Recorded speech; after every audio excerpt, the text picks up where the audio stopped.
Bueno, hola, ¿qué tal? Mi nombre es María Fernanda Pérez. Soy comunicadora social y periodista y actualmente estoy cursando esta maestría para aprender un poco más sobre pedagogía, que es realmente mi pasión. También soy chef profesional y quiero agradecerles por acompañarme hoy en esta exposición, en esta presentación. Entonces, para esta presentación yo escogí la pregunta: ¿de qué manera entiende la escuela después de ver el video y de leer el artículo? Entonces, considero que en primera medida lo más importante es definir qué es la escuela.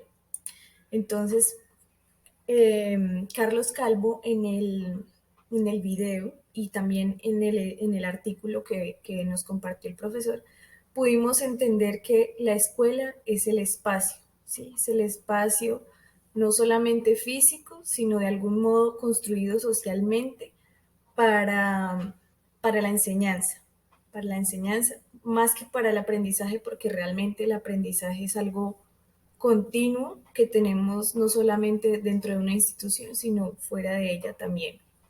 Entonces, ya teniendo esta consideración, creo que es importante empezar como con una analogía para entender cómo él nos representa de algún modo en el artículo y en el video la escuela.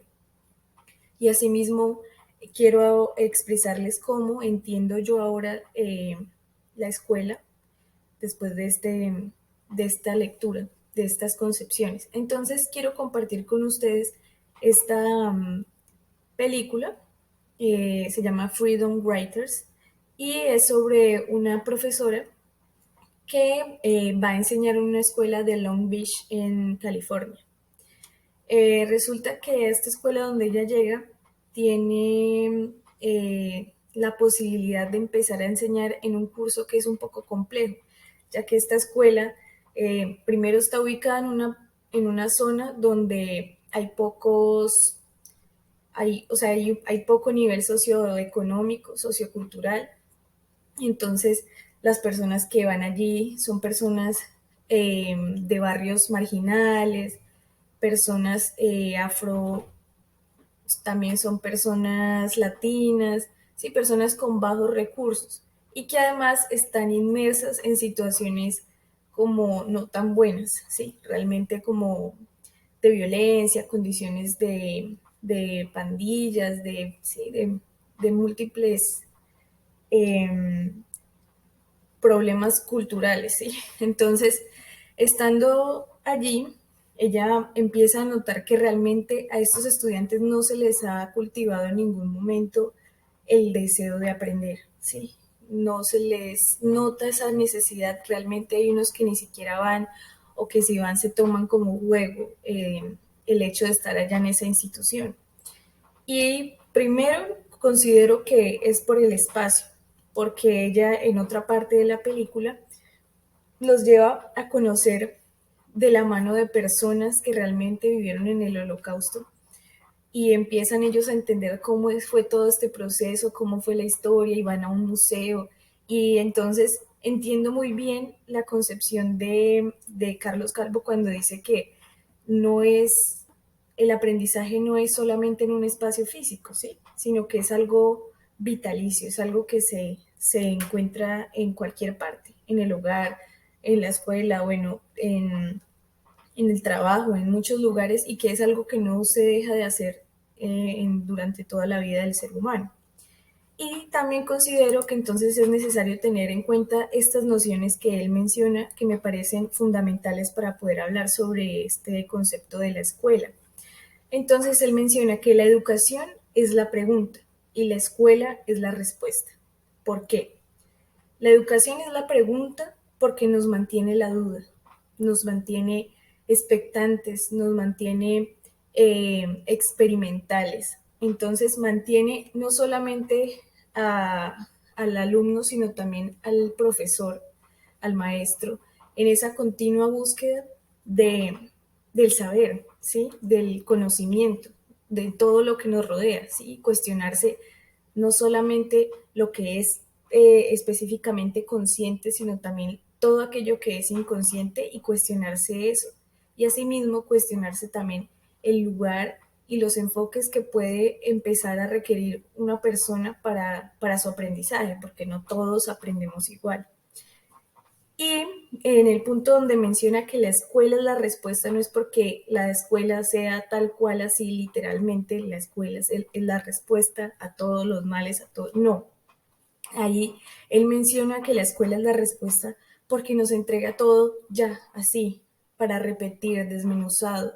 Entonces las personas se limitan a entender lo que les enseñan en cuatro paredes y eso no representa la verdadera esencia del aprendizaje y mucho menos de la enseñanza.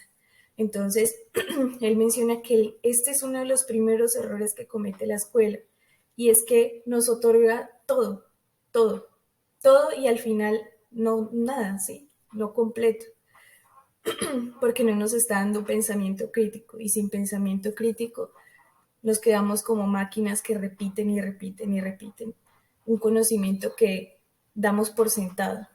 Entonces, quiero también compartirles esta frase que él menciona en el video, donde dice que un niño siempre está en la búsqueda de desafíos. Y es cierto.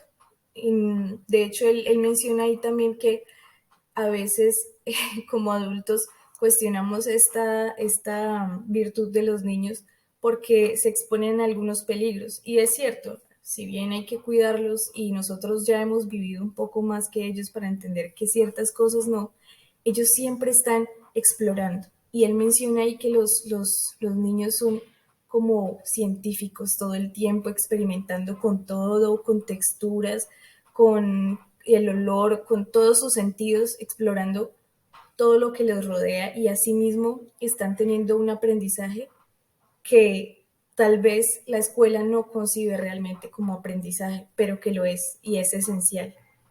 Y entonces, de algún modo, concebir el aprendizaje como solamente lo que está escrito en libros, lo que ya han hecho otras personas, es limitarlo y es limitar la posibilidad de repensarse, de cuestionar todo lo que al niño, al joven, al adulto, al anciano le rodea, ¿sí?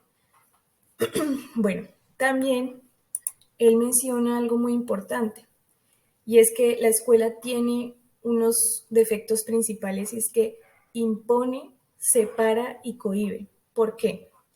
Impone límites e indicadores y logros que son metas que fácilmente son alcanzables y de algún modo aburren al aprendiz.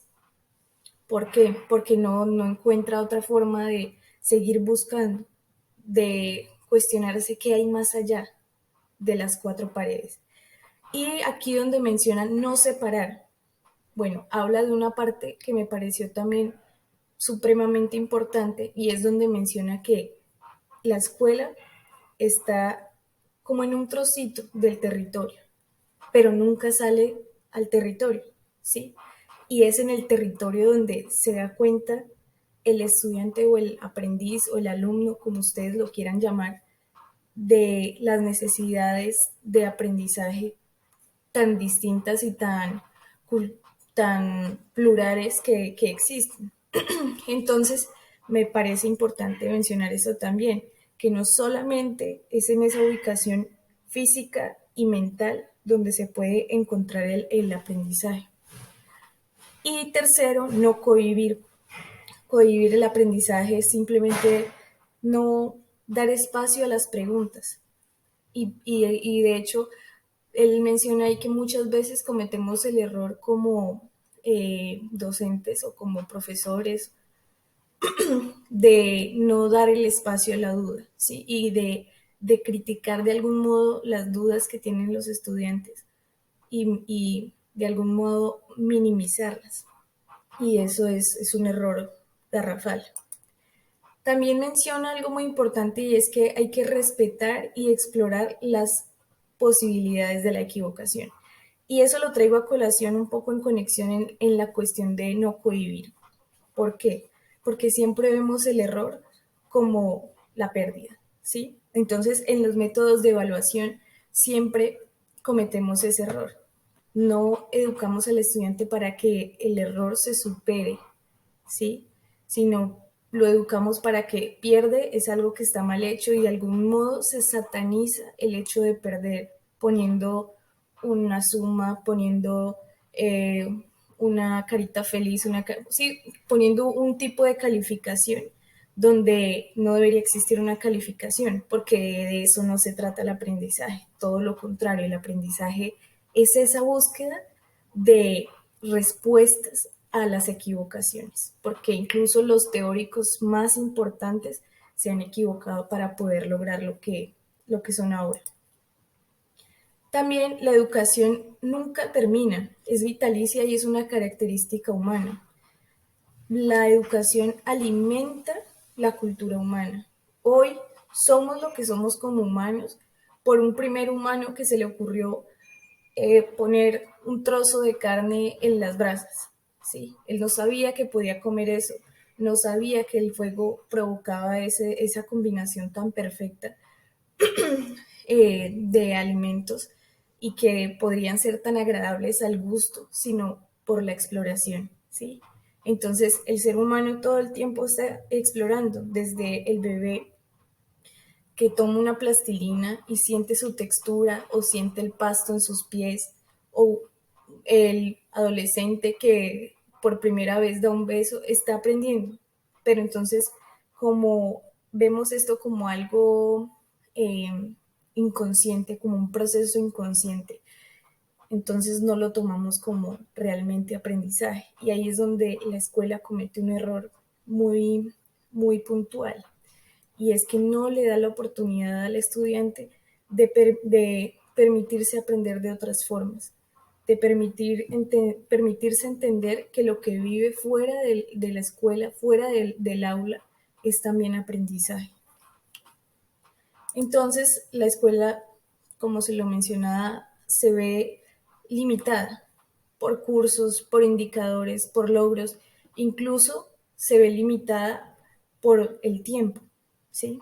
Porque entonces nos enseñan que únicamente debemos ocupar los espacios de la escuela, el bachillerato, la universidad, una maestría, una especialización y ya, ahí termina nuestra educación, ahí termina nuestro aprendizaje y es un error tenaz porque la educación es algo que también se puede obtener en el trabajo, en la familia y en muchos otros sectores. De hecho, menciono el caso puntual, yo no hace mucho me gradué y estoy trabajando en un sitio donde he aprendido muchísimo, pero es por lo mismo, no me he cerrado, no me he limitado a que mi aprendizaje o mi educación termina al terminar mi universidad o mi escuela, bueno, en fin. Eso también ya lo había mencionado y es acerca de que la escuela se cerró al territorio. Y es que él menciona algo muy importante y es que se perdieron los criterios exteriores de la naturaleza, donde no se permite o no hay un espacio a la discusión y al pensamiento crítico. Entonces, como les mencionaba, no se permite de pronto pensar por fuera de la caja.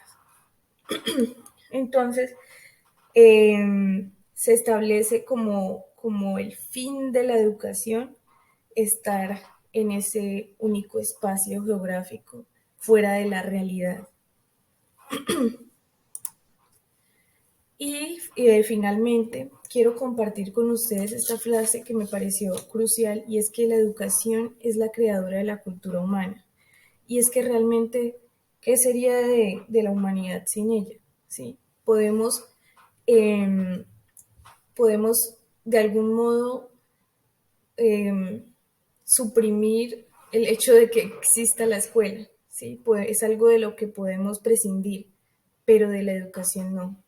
Entonces, como conclusión a la pregunta principal, ¿de qué manera entiendo la escuela después de ver el video y leer el artículo? Lo definiría como algo prescindible y algo que eventualmente debería desaparecer o no desaparecer, pero sí cambiar. Y para ello hay una parte donde en el artículo mencionan que hay como una tensión entre conservar la escuela y cambiar las cosas, pero entonces con frecuencia eso origina muchos conflictos. Pero realmente sí es algo que deberían buscarse eventualmente, un cambio verdadero, un cambio estratégico donde la escuela se mida bajo otros factores o realmente que no se midiera, porque es allí donde pierde la esencia de la educación. Entonces, básicamente esto quería compartirles. Ah, y también me parece importante una parte donde él habla sobre la complejidad y lo complicado. Entonces, él menciona que es mejor que la educación sea compleja, más no complicada, porque la escuela sí es complicada, ¿sí? Se vuelve una meta terrible, pesada, que el estudiante no quiere cumplir, pero algo complejo es fácilmente superable. Entonces, quiero dejarlos con esa noción para finalizar. Gracias y espero nos veamos en una próxima ocasión.